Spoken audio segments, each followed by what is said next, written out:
Her family mocked me with cold food, a plate of leftovers, and polite smiles. I smiled back, quietly placing a golden box on their table.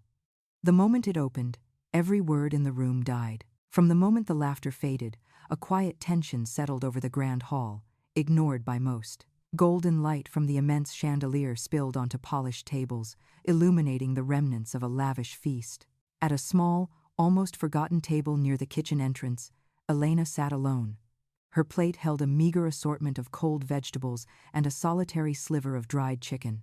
Leftovers, on her daughter's wedding day, this was her silent portion, a calculated slight. Across the opulent room, the groom's mother, Martha, raised a champagne flute, her smile wide and undeniably self-satisfied.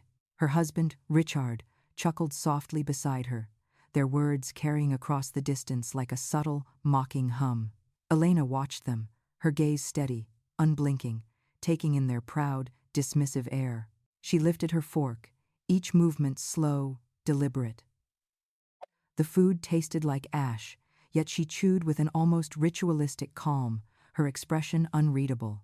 Her hands, though outwardly still, felt the faint tremor of something deeper, a memory of countless early mornings and quiet sacrifices. She remembered the unwavering dignity she had always carried, now tested in this opulent space. A young server, his face etched with a fleeting apology, paused beside her, offering a fresh bread roll. Elena offered a small, polite nod, declining the gesture with a gentle wave of her hand. The unspoken understanding passed between them. Beneath the linen tablecloth, a small, intricately carved golden box rested against her ankle. It was cool against her skin, a tangible, significant weight. The box felt silent, deliberate, as if holding the very breath of the room within its polished surface, a vessel for the unspoken. This was not about revenge, but about the undeniable truth of this day, of their lives, and of what had been quietly endured. It was the golden box of truth, waiting. She took another slow bite, her eyes momentarily closing, savoring the bitter taste. The celebration continued around her, a symphony of joy and oblivious chatter, yet a different current flowed. The quiet power emanating from Elena was palpable, a silent, unwavering promise. Before the night ends, the golden box will open. For now, the truth remains waiting. From the moment the laughter faded, sharp and unyielding, on that gilded wedding day, she knew her place. The memory of the previous night, of the cold reception and dismissive glances, still clung to her like a shroud. This was her daughter's triumph, yet it felt like her own quiet exile. The grand ballroom shimmered with 1,000 tiny lights, each one a star in a constellation of curated joy. Chandeliers, heavy with crystal, dripped light onto polished marble floors where guests glided, their faces alight with practiced smiles. The air, thick with the scent of lilies and expensive perfume, felt surprisingly cold against her skin. She sat at a small round table tucked away near a service entrance, an island in a vast, celebratory ocean. Her silk dress, carefully chosen, felt suddenly too simple, almost an apology. The serving staff moved with elegant precision, a ballet of silver trays and clinking glasses. They served the head table first, then the closest relatives of the groom, their laughter echoing like sharp crystal. Then the bride's few distant aunts, then the friends, a cascade of courses. Her plate arrived last, almost an afterthought, placed with a polite but impersonal efficiency. Cold canapes and wilting greens, a stark contrast to the lavish plates parading past her. The clatter of cutlery, the murmur of happy conversation, seemed to mock her quiet dignity. She picked at her food, each bite tasteless. Her daughter, Anya, radiant in white lace, caught her eye from the elevated bridal table. For a fleeting second, their gazes locked across the expanse of linen and flowers. A flicker of something, regret perhaps, or a deep, burning shame, crossed Anya's face. Her daughter's smile faltered, just a fraction, before her eyes dropped, seeking refuge in the elaborate floral centerpiece. The mother offered a small, almost imperceptible nod, a silent acknowledgement of the chasm that had opened between them. Beneath her own chair, nestled against her ankle, the golden box sat. It felt solid, a quiet anchor in this swirling, superficial world. It pulsed with a faint internal light, a subtle shimmer that only she seemed to perceive, as if holding a secret heartbeat, a promise of balance yet to come. It was the weight of a lifetime, not just a trinket. She remembered other feasts, long ago, in a small kitchen filled with the comforting scent of her own simple cooking.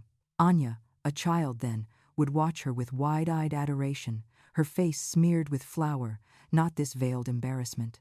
They had built a life together, just the two of them, brick by careful brick, through lean years and quiet triumphs. The image of Anya's hand, small and trusting, clasped in her own, flashed through her mind. The groom's mother, Ilara, elegant and impossibly poised, had often spoken of standards, of expectations, during their early meetings. Her words, always delivered with a saccharine smile, had carried a hidden blade. Anya is marrying into a good family, a proper times family. Ilara had once purred over tea, her gaze lingering on the mother's worn hands. She deserves the best, after everything. Those veiled remarks had always cut deep, severing the threads of their modest life, subtly undermining the mother's efforts. This opulent hall, this grand display of wealth, felt like the culmination of every whispered judgment, every dismissive glance. The air grew heavy, thick with unspoken history, with years of subtle slights. She closed her eyes for a brief moment, the cacophony of celebration receding. She wasn't an uninvited guest, not truly. She was Anya's mother. Her presence here was a testament to love, to sacrifice, to a quiet strength that had weathered storms Ilara could never comprehend. The glitter around her, the superficial shine, seemed to dim, becoming merely a backdrop to her inner resolve. This was not about anger, not about a petty act of revenge. This was about truth, about the dignity she had fought for, the respect Anya deserved to understand. The box was not a weapon, but a mirror, reflecting what had been hidden. A distant cousin, perhaps, or an acquaintance of the groom's family, paused beside her table. "Enjoying yourself?" the woman asked, her smile not quite reaching her eyes, a hint of condescension in her tone. The mother simply inclined her head, a silent acknowledgement of the chasm between them, a quiet refusal to engage in their shallow games. Words felt unnecessary, almost vulgar, in this space. Her gaze drifted back to Anya, whose head was bowed, listening to the groom's father speak, a forced smile on her lips. She saw the tension in her daughter's shoulders, the fragile balance Anya was trying to maintain. The music swelled again, a triumphant symphony, pulling everyone into its joyous current, leaving her in a quiet eddy. And there, in that stillness, the promise of the golden box began to gather its strength, waiting for the moment when all veneers would shatter. The polished gleam of the wedding hall, the scent of white lilies, could not entirely mask the ghosts that lingered. Even on my daughter's wedding day, the memory of those lean years returned, sharp as a winter wind, a stark contrast to the current joy, a quiet counterpoint to the celebratory music. She remembered the deep, pervasive chill that seeped into her very bones, not just from the biting cold nights, but from the quiet, hollow, pervasive absence. Her husband's abrupt, unexplained departure had left an empty space, a gaping, raw financial wound filled with stacks of unpaid bills and a torrent of unspoken questions.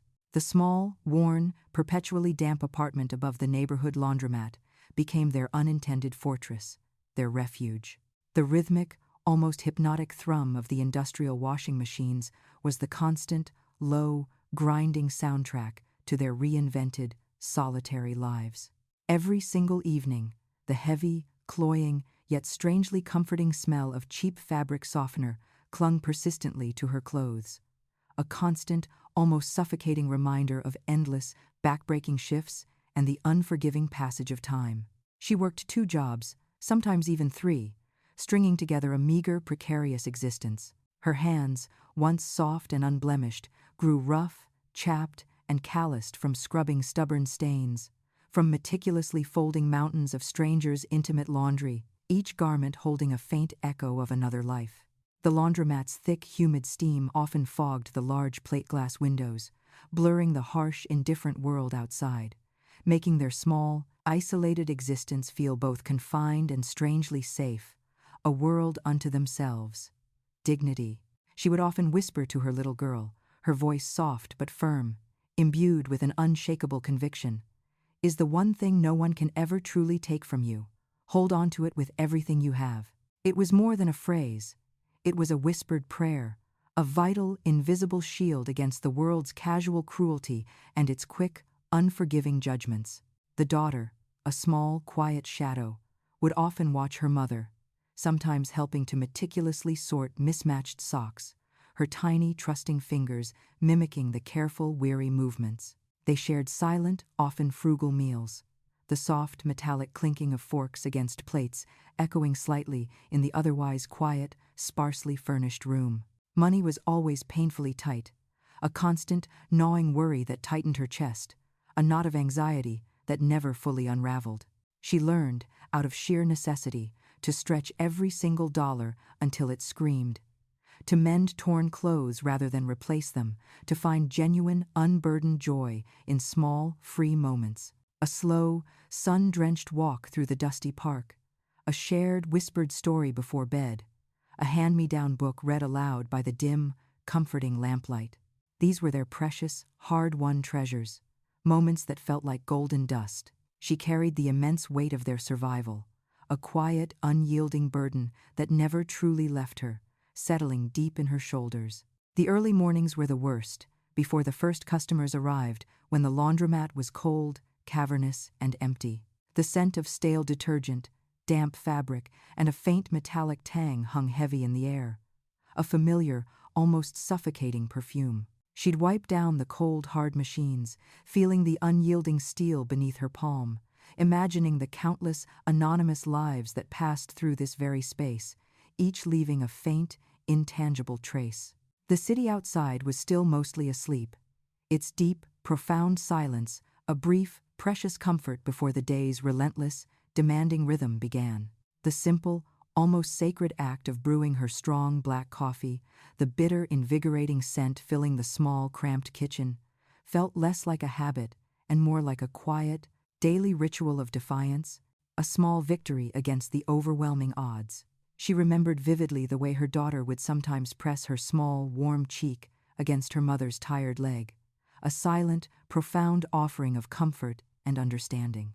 In those fleeting moments, the bone-deep exhaustion would recede, replaced by a fierce, protective, almost primal love. She saw in her daughter's innocent face not just a child, but a future, a powerful, undeniable reason to push harder, to endure every single hardship. The debt was a heavy, suffocating cloak that threatened to smother them both. But her daughter's bright, curious, unwavering eyes were the unwavering sun rising, promising warmth and new beginnings, in a beacon of hope. She built a life from the very ashes of her past, brick by painstaking brick, fueled by a love that burned brighter and more enduringly than any hardship or despair. Her life then felt as though she were meticulously weaving a complex, intricate tapestry from broken, disparate threads, each carefully tied knot a silent, unbreakable promise, each vibrant color a profound, often unseen sacrifice, a testament to her will. The nights were interminably long, often illuminated only by the single bare bulb in the laundry room, the monotonous hum of the dryers a constant, droning companion. She'd think of her daughter sleeping soundly upstairs, her small chest rising and falling with innocent breath, and a fresh wave of unwavering determination would wash over her.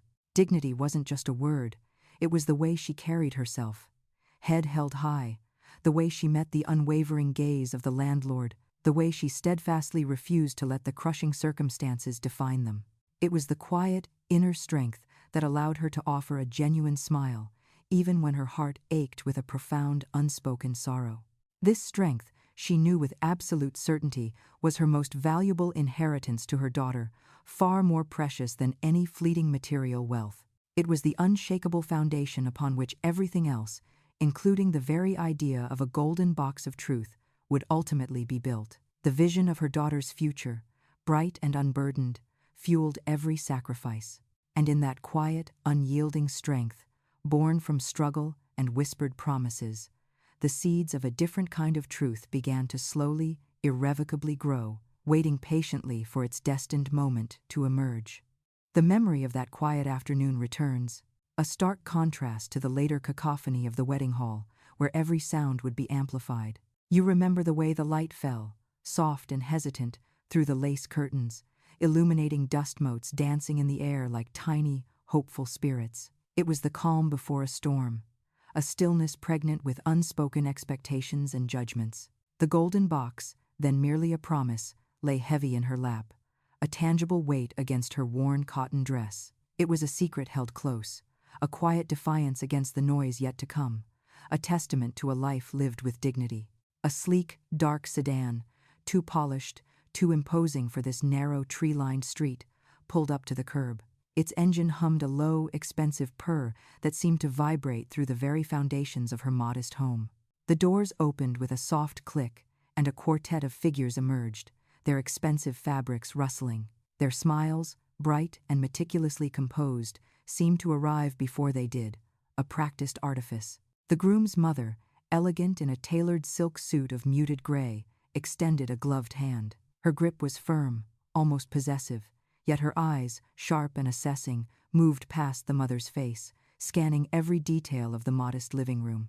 It was a glance that stripped away years of careful tending, reducing her home to mere square footage. Such a charming home. The mother-in-law purred, her voice a smooth, cultured tone that seemed to echo in the small space. Her gaze lingered on the slightly worn edges of the sofa, the faded patterns of the rug, the carefully chosen, simple decorations. So, cozy, intimate. Each word, seemingly complimentary, carried a subtle undertone of dismissal. Her husband, a man of imposing stature, nodded once. A tight, approving gesture that felt more like an inventory check than genuine appreciation. The son, the groom, offered a quick, almost apologetic smile to his future mother-in-law, his discomfort a fleeting shadow across his otherwise confident face. His two sisters, sleek figures in designer casual wear, exchanged glances that spoke volumes without a single sound. They admired the small, framed photographs on the mantelpiece, their fingers brushing the dust-free surfaces, as if testing for imperfections, for any sign of neglect. Every corner seemed to be mentally catalogued, every humble possession weighed against an invisible scale of wealth and status. She stood rooted, a quiet sentinel in her own space, her back straight, her chin held high. Her hands, calloused from decades of mending and cleaning, found the familiar cool metal of the golden box. She ran a thumb over its intricate carvings, tracing the delicate patterns, a silent ritual of grounding herself. It was a gift for her daughter, yes, but also a vessel for something far more profound. A vessel for truths carefully gathered, patiently held through decades of struggle, quiet pride, and unwavering love. The box was small enough to fit in a clutch bag, yet its weight felt substantial, as if it contained not just memories, but the very essence of time itself, the accumulated wisdom of her life. She moved to the small kitchen table, picking up a stack of delicate linen napkins she had embroidered herself. Her movements were precise, her focus unwavering as she began to fold them, each crease a testament to her meticulous nature, her quiet strength, the crisp fabric smoothed beneath her fingers, mirroring the quiet control she exerted over her own composure, a shield against their subtle, insidious scrutiny. Her daughter, oblivious to the deeper currents, was likely still preparing, somewhere upstairs, dreaming of a perfect day. "We are so incredibly excited for the wedding," the groom's father announced, his voice booming slightly in the small, quiet room, filling the space with an almost aggressive cheer that felt out of place. "Our son has certainly made an interesting choice, unique."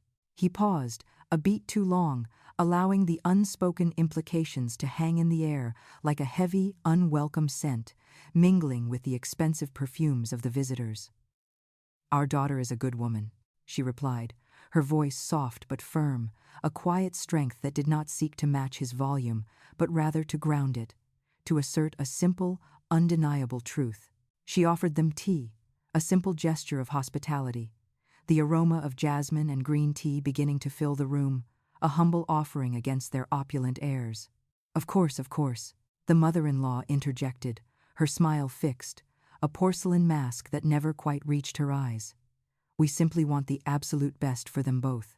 A strong foundation is paramount." Her eyes swept over the room again, a slow, deliberate survey, as if assessing that very foundation, finding it perhaps wanting, perhaps insufficient for their grand expectations. The silence that followed was thick, punctuated only by the clinking of teacups, a fragile sound in the charged atmosphere. The air in the room thickened, as if the unspoken words and judgments were physical entities pressing down on them all, making breathing a conscious effort, a subtle struggle for space. She felt the subtle shift in their posture, the almost imperceptible tightening of their smiles, the way their gazes lingered on anything that hinted at a life less grand than their own. Each polite word was a layer of varnish, carefully applied, hiding the true grain of their intentions beneath. She understood their game, their subtle ways of asserting dominance, but she would not yield. She poured the tea, the steam rising in delicate tendrils, a momentary veil between her and their scrutinizing gazes. The golden box remained in her lap, a silent, weighty presence, its ornate surface reflecting the soft afternoon light. For now, its secrets remained tightly sealed, waiting for the perfect moment to be revealed, waiting for the truth to finally shine. On that wedding day, the grand hall shimmered with a deceptive light. The air buzzed with 1,000 conversations, each word a tiny, celebratory chime. Cameras flashed, capturing smiles that felt both genuine and carefully placed. Anna, radiant in white, moved through the crowd, her laughter echoing, a sound her mother, Martha, cherished deeply. Martha watched from her table, a quiet observer of the joyous chaos. She saw her daughter's future, bright and promising, unfolding before her eyes. For a moment, the past faded, replaced by the warmth of this present joy. The main course arrived, a symphony of silver cloches and attentive waiters. Each table received its steaming, artfully arranged plates. Martha's gaze followed the procession, a faint smile touching her lips.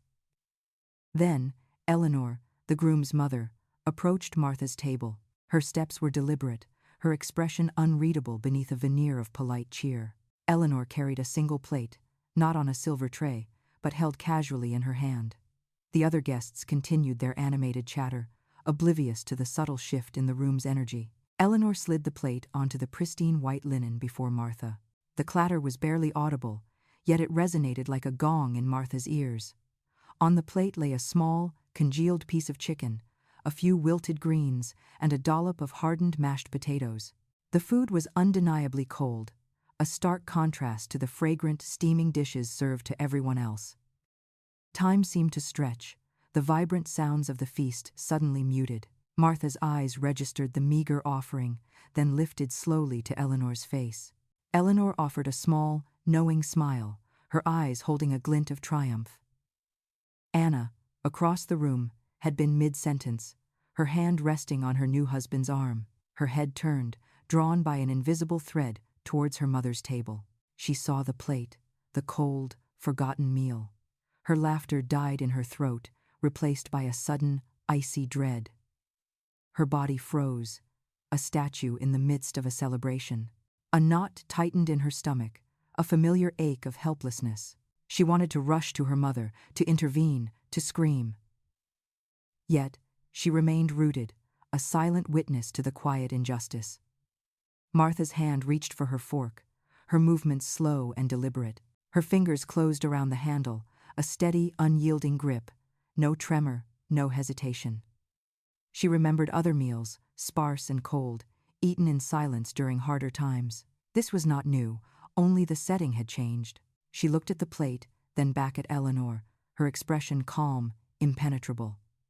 The noise of the room returned, a distant hum, as if the world had momentarily paused just for her. She cut a small piece of the cold chicken, her knife scraping softly against the ceramic. The sound was sharp in the sudden clarity of her perception.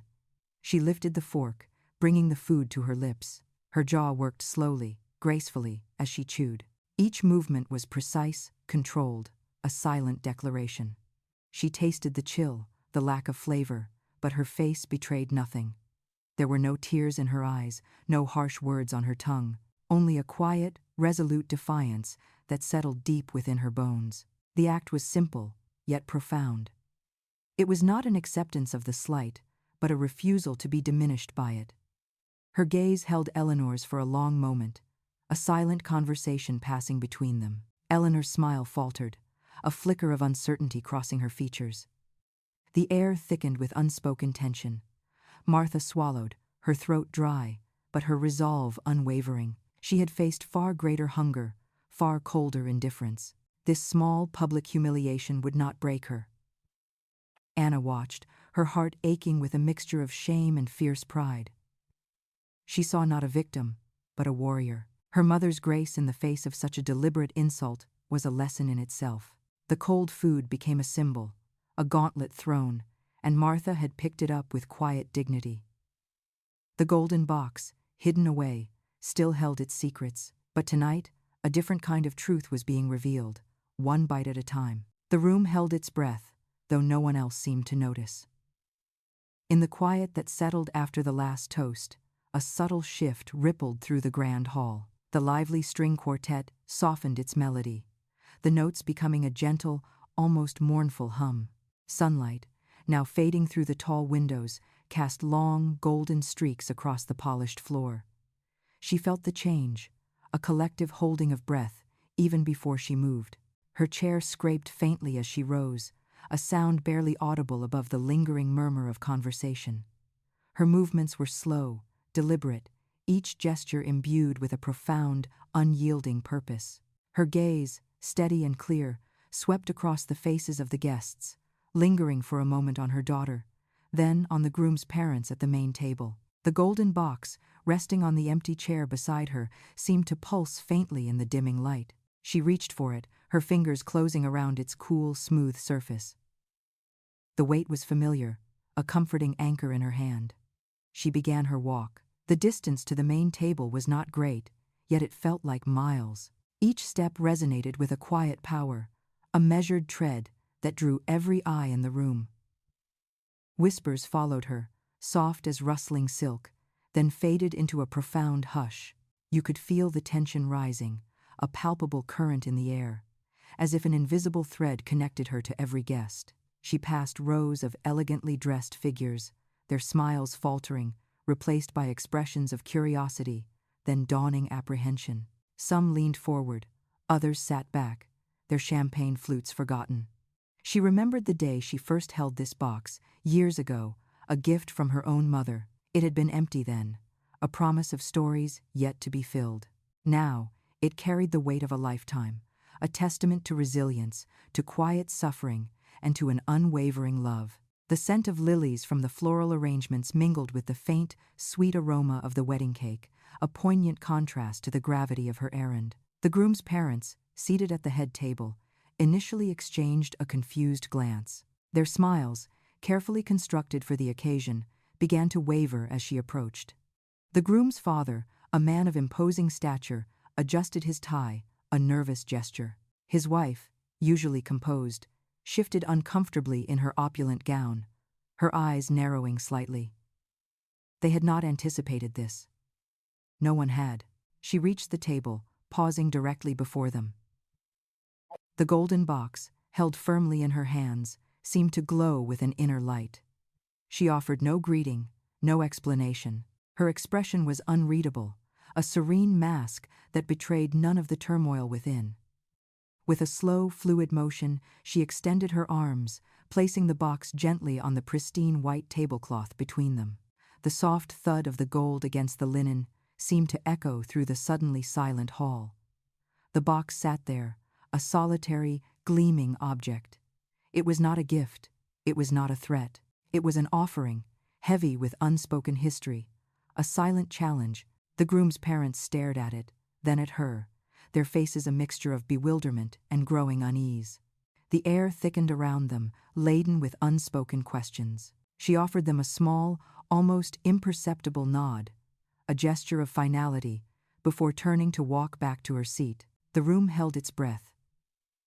In the quiet anticipation of the golden box's unveiling, a memory stirred, sharp and clear, from a day 2 decades past. It was a Tuesday, the air thick with unspoken promises and unspoken threats, a day that felt ordinary but carried the seed of devastation. The weight of that distant day pressed on her, even now, amidst the celebratory hum of her daughter's wedding, a stark contrast to the silence of her past. The golden box, sitting on its velvet cushion, held more than just a brittle piece of paper. It held the echo of a predatory smile, frozen in time. Her husband, then a man in his late 30s, sat across a polished mahogany desk, its surface gleaming under the afternoon light.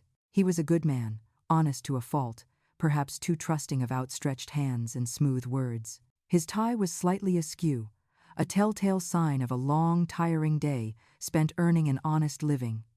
His brow furrowed with a mild, almost imperceptible unease he couldn't quite articulate. Facing him was Mr. Davies, the groom's father, a figure of effortless charm and calculated composure.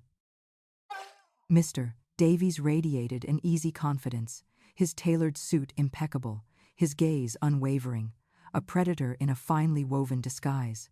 Sunlight streamed through a tall window, illuminating dust motes dancing lazily in the air, oblivious to the quiet drama unfolding, to the fate being sealed.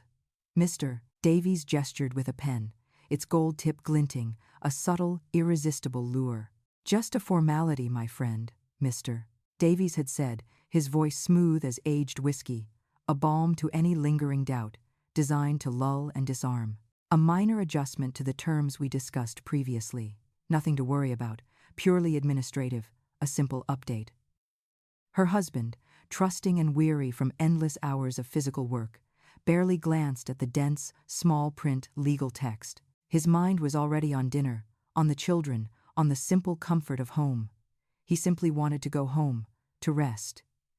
He took the pen, the cool metal, a stark contrast to the warmth of his calloused hand. His signature, usually neat and deliberate, wavered slightly on the dotted line, a fleeting premonition he could not grasp, a whisper of future sorrow.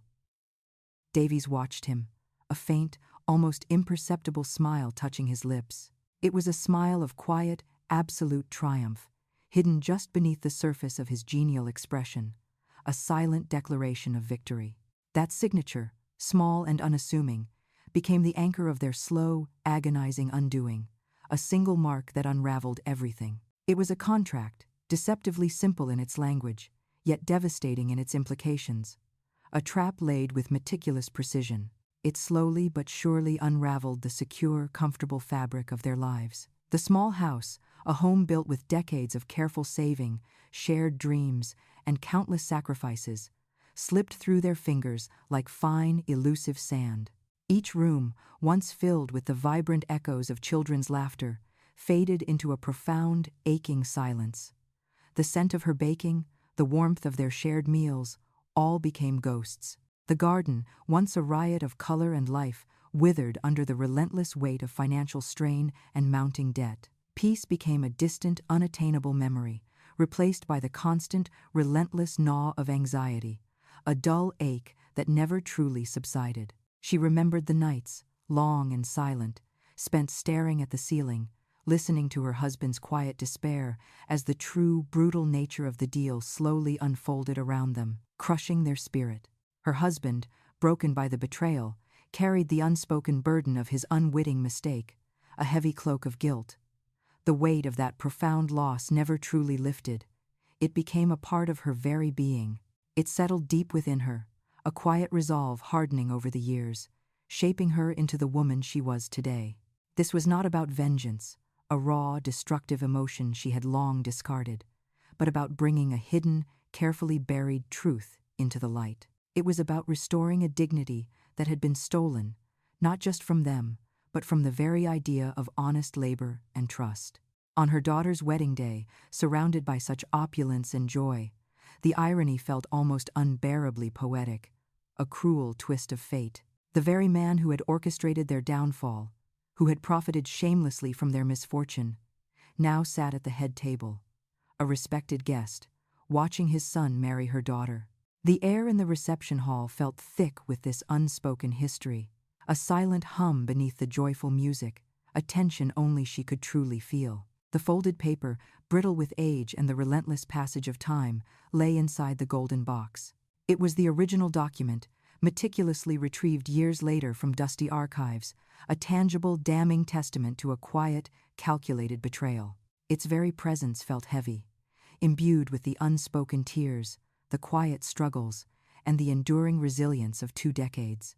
Its edges were sharp, almost cutting, a silent, constant reminder of how easily trust could be broken, how quickly a life could be overturned by a single, misplaced mark, a moment of misplaced faith.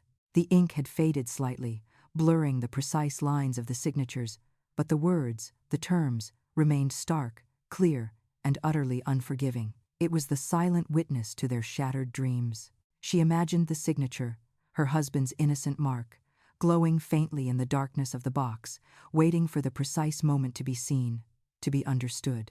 It was as though the paper itself pulsed with a dormant, ancient energy, a long-held breath, ready to awaken and reveal its long-held secret to a new generation. The air around the box seemed to thicken, charged with the past, with anticipation. For now, the truth remains waiting.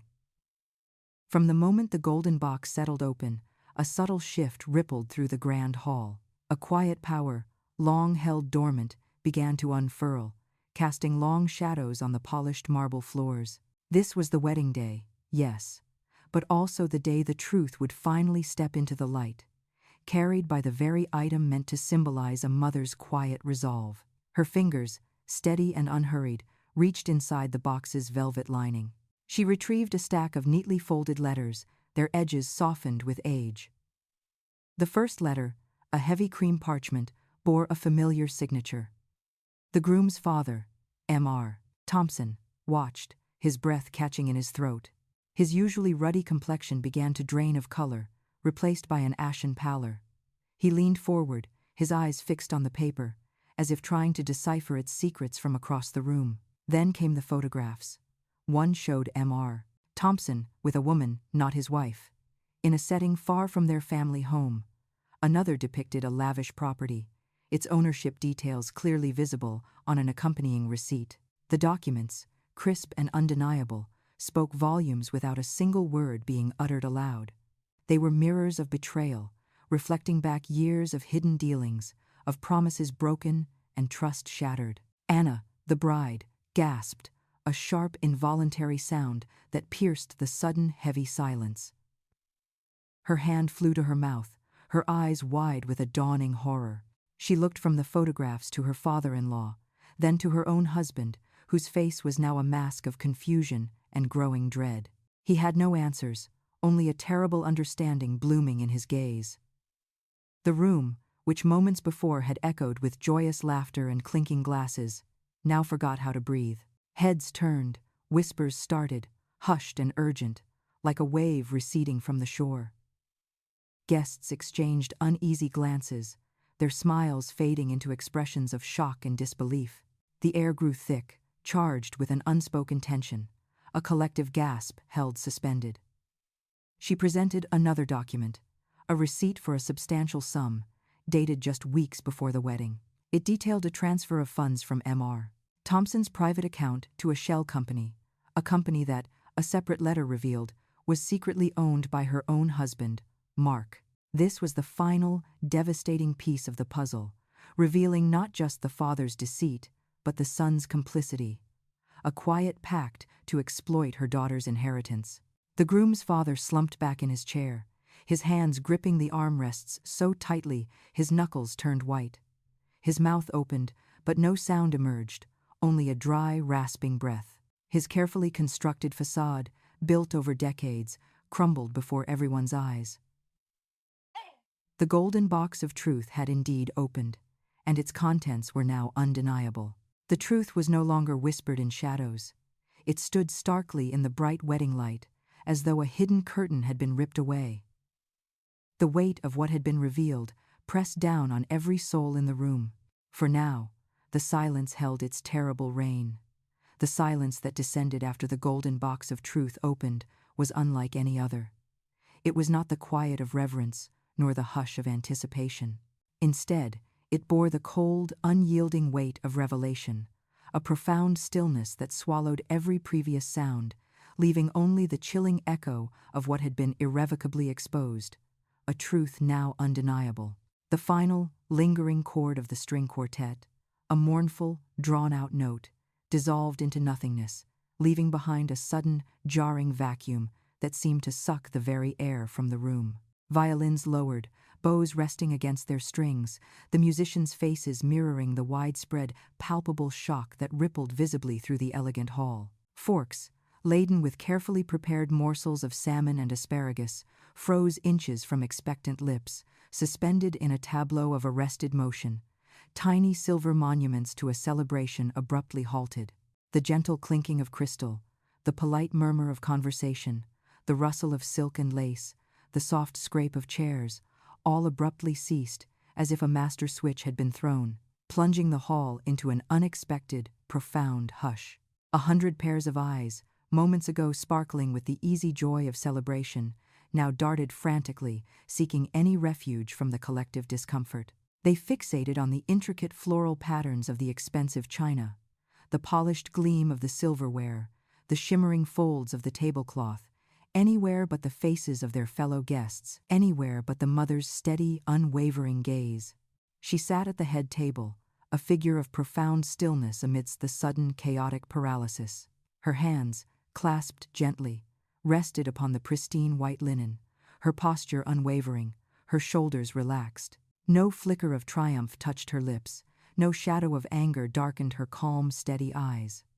Only an unyielding serenity resided there, the quiet, formidable power of a truth finally, irrevocably spoken.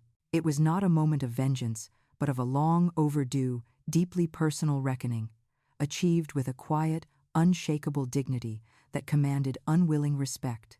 For generations, these families had meticulously cultivated an image, dining on a rich banquet of their own pride, on the sweet, intoxicating illusion of their unquestionable social standing. Tonight, the menu had changed, drastically and without warning, served by an unseen hand, a dish no one had ordered, yet everyone was compelled to taste. Tonight, they tasted the sharp, metallic tang of humility, an unwelcome aftertaste clinging stubbornly to their palates, impossible to dislodge or ignore. A bitter pill swallowed in silence. She remembered countless indignities, small slights disguised as social custom, each one a subtle, insidious erosion of her dignity, chipping away at her spirit. Each dismissive glance, each condescending remark, each thinly veiled insult, had been a stone silently added to a cairn of unspoken pain and quiet endurance. Now, that cairn stood starkly revealed, its foundations exposed, its purpose undeniable, a monument to their collective oversight and her silent suffering. The opulent air of the grand hall, once vibrant with laughter and the easy flow of conversation, now felt thick, heavy, with unspoken accusations and collective discomfort. Every whispered word, every averted glance, every slight shift in a chair, became a silent acknowledgement of the seismic shift in their carefully constructed world. The mother watched them, not with judgment or malice, but with a quiet, almost melancholic understanding of human frailty, of the fragile nature of reputation and the heavy cost of pretense. Their discomfort was palpable, a physical weight pressing down on the room, suffocating the last vestiges of forced merriment. She felt no joy in their shame, only a profound, weary sense of completion, a burden finally lifted, replaced by a quiet, deep peace. Her daughter, seated beside the now ashen groom, slowly lifted her head, her movements deliberate, almost painful, as if breaking free from a long-held trance. Her gaze, wide and filled with a raw, dawning vulnerability, traversed the distance across the table, bypassing the stunned faces of the guests, finding her mother's. In that shared, silent moment, a lifetime of unspoken truths, of hidden sacrifices, of quiet resilience, of a mother's unwavering love and protective instinct, passed between them, a profound understanding blossoming. The daughter's jawline, usually soft and yielding, now held a newfound subtle firmness, a nascent strength emerging from the shock and the weight of realization. She saw her mother not just as a parent, but as a woman of immense, quiet courage, a guardian of truth who had endured so much. The groom's parents, moments ago the very picture of self-assured affluence and social grace, seemed to physically deflate, their postures collapsing inward, their carefully maintained composure utterly shattered. His father, whose booming laugh had so recently filled the room, now stared blankly at his untouched plate, his face a mask of disbelief, shame, and utter defeat, his hands trembling slightly beneath the table, betraying his inner turmoil. His mother, her elaborate coiffure suddenly askew, clutched her husband's arm, her knuckles white, her breath coming in shallow, ragged gasps, her eyes wide with a desperate, trapped animal fear, a fear of what came next. Their carefully constructed facade, built on generations of selective memory and quiet contempt, had crumbled into dust, leaving only the stark, undeniable reality of their exposed actions. The weight of their past decisions settled upon them, heavy and inescapable, crushing the last vestiges of their pride and pretense. The groom himself, pale and bewildered, could only stare between his new wife and his parents. A silent, agonizing chasm opening beneath his feet, a future suddenly uncertain and profoundly changed. The silence itself became a living entity, pressing down on every shoulder, whispering in every ear, a chilling echo of the golden box's devastating contents. It was as if the very air had been drained of its oxygen, leaving only the heavy, suffocating weight of consequence, making every breath a conscious, difficult effort, a struggle against the invisible pressure. The soft glow of the crystal chandeliers, once warm and inviting, now seemed to cast a harsh, unforgiving light on every flushed face, revealing every tremor of discomfort, every flicker of guilt, every raw, unvarnished emotion. The lingering scent of wilting roses and forgotten champagne mingled with something sharper, something akin to collective regret, unspoken shame, and the metallic tang of exposed secrets, a bitter perfume of truth. The distant murmur of city traffic from outside, usually imperceptible, now seemed to echo with a strange, almost alien clarity, a stark reminder of a world moving on, oblivious to the profound, frozen drama within these elegant, now suffocating walls. The elegant draperies, once a backdrop for joyous celebration, now felt like heavy velvet shrouds, trapping them all in this uncomfortable, revealing moment, waiting for the next breath, for the world to resume its spin. And in that quiet, every truth found its indelible mark, etched deeply into the fragile fabric of the night, forever changing its intricate weave and the lives it touched. In the quiet that descended after the golden box lay open, Amelia watched her mother walk away. A silent urgency pulled her. She followed the retreating figure down the long, ornate hallway. The sounds of the wedding reception faded behind them, replaced by the soft hum of the building. Her mother stopped near a tall, arched window. Evening light filtered through the stained glass, casting muted colors across their faces. Amelia's voice was a whisper, raw with confusion. "Why, Mama? Why now?" Her mother turned, eyes heavy with a pain Amelia had rarely seen. "Because you deserve the truth, my love." Her hand reached out, trembling slightly, to cup Amelia's cheek. Not their version of it. Tears welled in Amelia's eyes, hot and unexpected. The weight of the evening, the humiliation, the shocking revelation pressed down on her. It felt cruel. "Honesty often does," her mother replied, her gaze unwavering. "Their wealth was built on lies, Amelia, on my suffering." She paused, searching her daughter's face.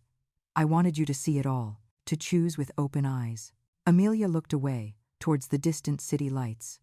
The image of her fiancé's family, their faces contorted, flashed in her mind. Then, the memory of her mother's quiet dignity, serving the meager meal. She understood now.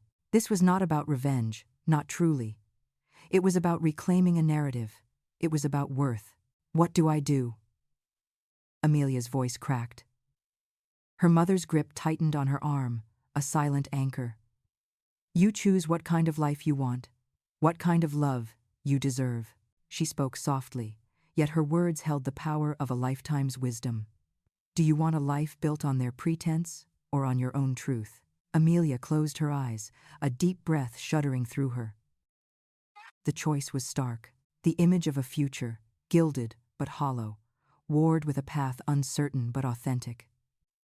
She pictured the small, loving home her mother had created, despite everything. She felt the quiet strength radiating from the woman before her. The truth settled between them, heavy as a stone, yet clear as a mountain spring. She opened her eyes, meeting her mother's gaze. A new resolve hardened her features. "I choose honesty," she said, her voice firm, unwavering. "I choose us." A soft, knowing smile touched her mother's lips.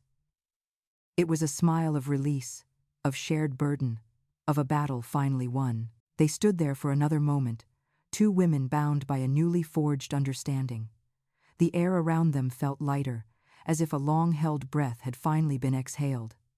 Together, they turned. Their steps were slow, deliberate, as they walked back towards the muted sounds of the celebration. The wedding hall waited, holding its breath. From the moment the laughter faded at the wedding, a new, pervasive quiet began. It settled over the town like a fine, invisible dust, coating everything in its subtle presence. The initial flurry of whispers, sharp as broken glass, eventually dulled. They softened into hushed murmurs, then vanished entirely from public earshot. People spoke of other things, or they spoke of nothing at all, when her name arose in conversation. The groom's family, once so ostentatiously visible, retreated behind their high, formidable walls. Their grand house stood perpetually silent, its tall windows like vacant, unseeing eyes staring out at an altered world. No cars pulled into their wide gravel drive. No figures moved through their meticulously manicured lawns.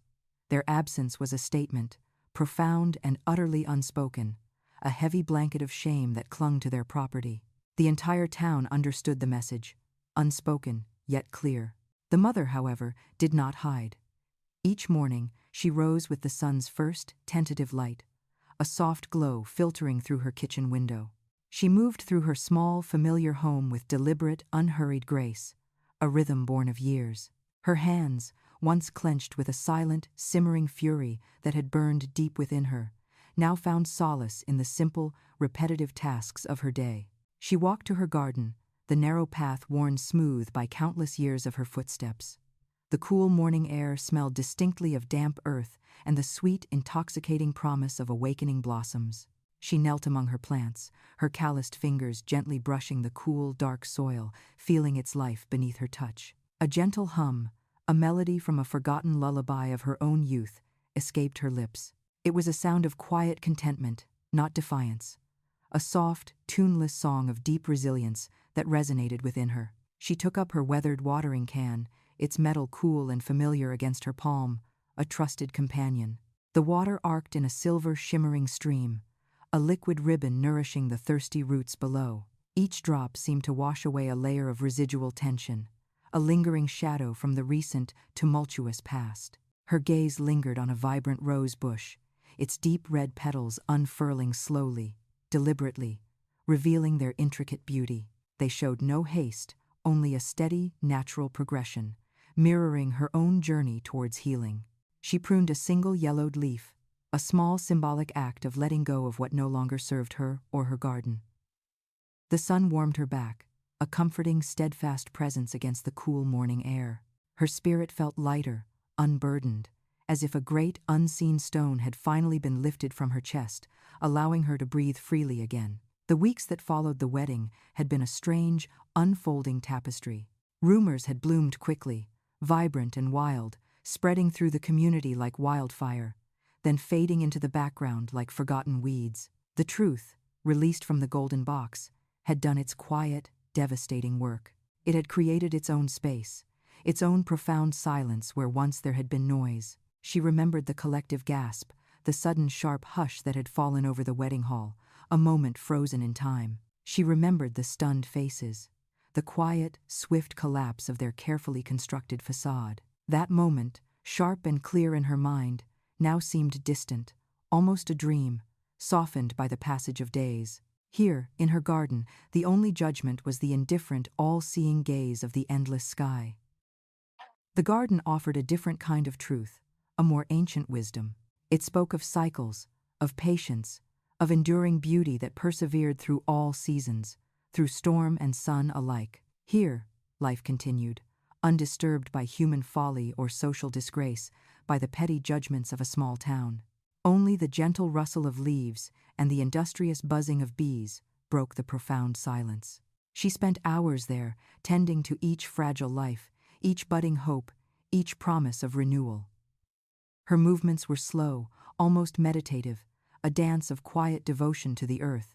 The world outside her garden gate seemed impossibly distant, its judgments muffled by the green, comforting embrace of her sanctuary. She felt the cool earth on her knees, the warmth of the sun on her skin, a grounding, elemental connection that brought her peace. The peace she had thought lost forever was indeed growing again, steadily, surely. It pushed through the rich soil of her being, root by root, leaf by leaf, a quiet, profound victory of the spirit. It was not a sudden, triumphant roar, but a deep, abiding hum beneath the surface of her days, a constant, reassuring presence. She learned to listen to it, to nurture it with the same care she gave her plants. Her daughter had visited often during these weeks, sitting quietly beside her, sometimes just watching, sometimes helping with the lighter tasks. Their conversations were few, but their understanding was immense. A silent language passed between them, a bond deepened by shared experience. The dignity she had fought so fiercely to reclaim now resided within her, unshakable and true. The evening light softened further, painting the sky in hues of lavender and deep, bruised gold. Shadows lengthened dramatically, stretching across the rows of blooming flowers like long fingers. She rose, her body aching gently from the day's work. A satisfying, welcome weariness. A sense of quiet accomplishment settled over her, deep and true, filling her completely. She wiped her hands on her apron, leaving streaks of rich, dark soil, remnants of her labor. The garden had given her back a part of herself, nurtured and whole, a quiet rebirth. For now, the world outside waited, but its urgency had faded, its power diminished, its clamor silenced. And that is where the silence begins. In the quiet that had settled years after the wedding feast, a final piece of the past arrived. The echoes of that night had softened into a distant hum. It came on a Tuesday, delivered by a solemn-faced solicitor. His presence was a hushed formality in her sunlit living room. He offered a brief, respectful bow. Then, he placed a heavy, cream-colored envelope on her polished mahogany table. The paper felt cool beneath her fingertips. It was substantial with the weight of its contents. She dismissed him with a quiet nod. Her gaze was already fixed on the familiar embossed seal. The solicitor retreated, leaving only the soft click of the closing door behind him. Her husband's name, etched in faded ink, adorned the top of the envelope. This was his last testament, a final communication. He was a man long gone, yet his complicated shadow had lingered for years. She sat in her favorite armchair. The worn velvet felt soft against her skin. It faced the garden, where sunlight dappled through the leaves. Slowly, deliberately, she broke the seal. A single sheet of paper, folded precisely, lay within. His distinct handwriting, slightly shaky now, filled the page. The faint scent of old paper rose from the delicate fibers. Perhaps it carried the ghost of regret. He began by admitting the deal. It was a cold, calculated arrangement made in desperation.